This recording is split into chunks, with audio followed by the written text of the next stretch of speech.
I woke before dawn that April morning in 1775, the air thick with the scent of turned earth and blooming lilacs from my farm in Lexington. My name's Elijah Hawthorne, a simple man of 30 years with calloused hands from plowing fields and milking cows. I'd never held a musket in anger until the militia called us up. Whispers of rebellion had been stirring for months, taxes without a say, redcoats marching like they owned the colonies.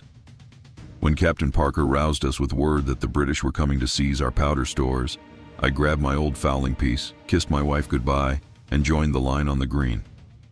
We were 70-odd men, farmers and shopkeepers mostly, standing shoulder to shoulder in the chill mist.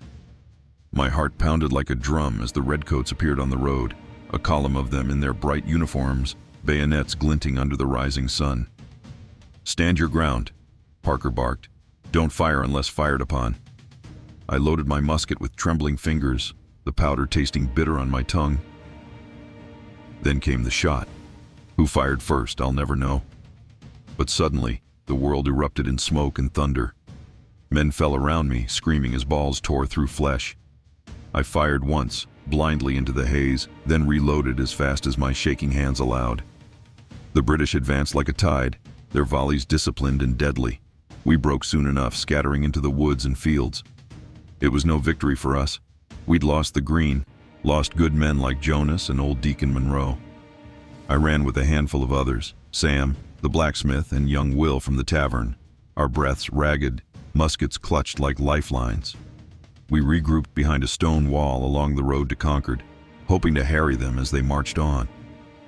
"We'll make 'em pay," Sam growled, wiping blood from a grazed arm. That's when the devils appeared. Not redcoats, not like any soldiers we'd seen. They burst from the tree line ahead, a dozen or so, clad in strange, mottled greens and browns that blended with the foliage like ghosts. Their faces were smeared black, helmets low over eyes that gleamed with unnatural focus. No fifes or drums heralded them. They moved silent as predators, fanning out with rifles that looked forged by the devil himself, sleek, black, with odd protrusions and no ramrods in sight. We fired first, our muskets cracking in a ragged line. One of them staggered, but the rest, God help us, they unleashed hell.